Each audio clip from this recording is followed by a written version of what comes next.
이 한 가지를 확실하게 챙기면서 부담은 덜고 합격에 이른 분들이 많습니다. 이유와 그 예시까지 전부 다 알려드리도록 하겠습니다. 영상 끝까지 보고 따라하신다면 면접관이 면접에서 보고 싶어하는 자소서를 작성하실 수 있을 거예요. 안녕하세요, 빛나리입니다.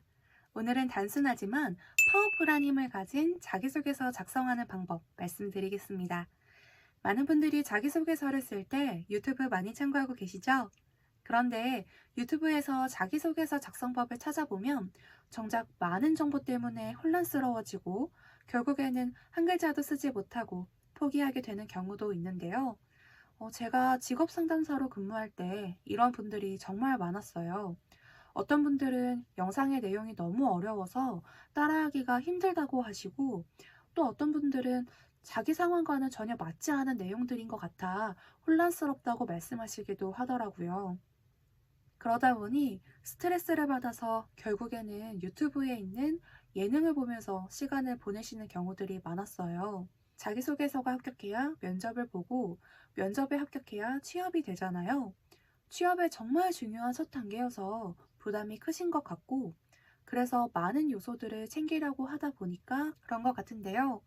하지만 이 한 가지를 확실하게 챙기면서 부담은 덜고 합격에 이른 분들이 많습니다. 바로 두 갈식으로 작성하는 방법인데요. 오늘 여러분들께 두 갈식으로 작성해야 되는 이유와 그 예시까지 전부 다 알려드리도록 하겠습니다. 영상 끝까지 보고 따라하신다면 기본이 탄탄한 자기소개서, 면접관이 면접에서 보고 싶어하는 자소서를 작성하실 수 있을 거예요.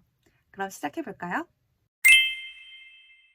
한국말은 끝까지 들어봐야 안다. 이 말 여러분들도 많이 들어보셨죠? 이 말은 종종 마지막에 반전이 있거나 중간에 오해를 살 수 있기 때문에 상대방의 말을 끝까지 경청하라는 의미로 쓰이는데요. 하지만 자기소개서는 조금 다르게 접근하셔야 해요. 자기소개서는 반드시 두 갈식으로 작성하셔야 합니다. 두 갈식은 첫인상과도 같은데요. 우리가 처음 만나는 사람의 태도나 그 말투가 그 사람의 인상을 결정하게 되잖아요. 자기소개서에서도 핵심을 먼저 전달하는 것이 중요합니다. 이렇게 되면 면접관의 관심을 끌고 이해를 돕는 데 도움이 되거든요. 혹시 초두효과라는 심리학 용어를 들어보셨을까요? 일잘러의 무기가 되는 심리학. 이 책에서는 이 초두효과에 대해서 잘 설명해주고 있는데요.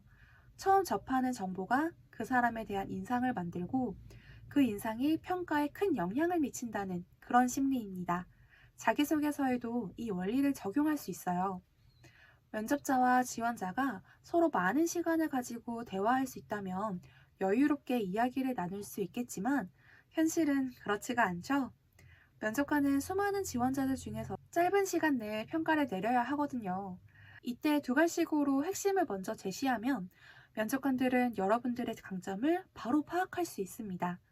여러분들이 제시하고 있는 강점을 믿게 되고 여러분들이 그 강점이 있는 사람이라고 생각하게 되는 거죠. 물론 그 뒤에 내용이 뒷받침되어야 되겠지만요. 첫 문장에서 강렬한 인상을 남기면 면접관들은 호기심이 생기고 더 읽어보고 싶어집니다. 그리고 이 두 갈식 표현은 사실 기업에서도 실제로 많이 쓰이는 방법이거든요. 그래서 면접관들은 두 갈식 표현에 익숙합니다. 그럼 두 갈식 표현은 어떻게 써야 할까요? 바로 핵심 성과를 강조하면 됩니다.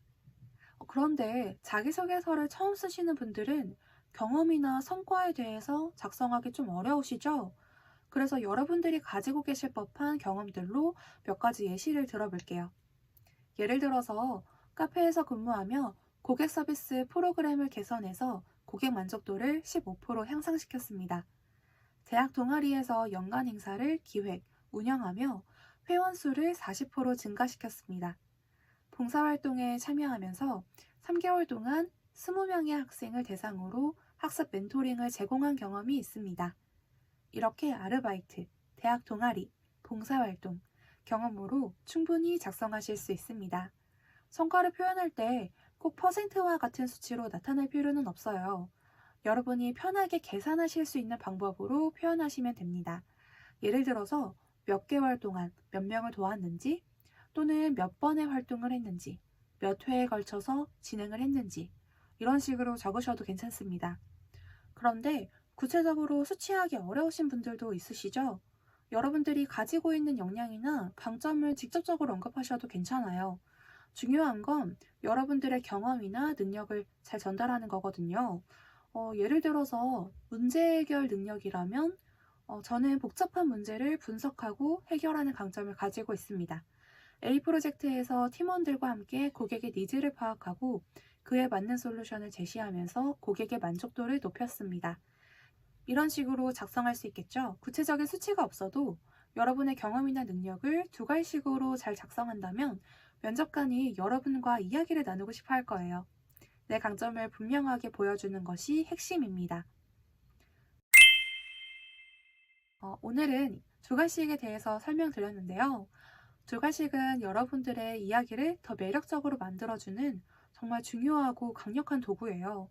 오늘 제가 알려드린 방법을 통해서 자기소개서를 한번 작성해 보세요. 혹시 작성하다가 어려운 부분이 생기거나 궁금하신 점이 생기면 언제든지 댓글로 남겨주세요. 자기소개서에 대한 여러분들의 고민을 함께하고 또 해결해 드리도록 하겠습니다. 제가 두 갈식으로 활용하는 방법에 대해서 수치화, 역량, 강점, 성과 이런 것들을 제시하는 방법을 알려드렸지만 이러한 요소를 찾기가 어려우신 분들이 많으실 텐데요. 사실 이 분야는 제 전문입니다. 제 경험과 노하우를 통해서 여러분들이 필요로 하는 맞춤형 솔루션을 제공해 드리고 있어요. 도움이 필요하신 분들은 아래 고정 댓글에 있는 링크를 클릭해 주세요. 그럼 저는 여러분들의 성공적인 자기소개서를 응원하면서 다음 영상으로 찾아오겠습니다. 감사합니다.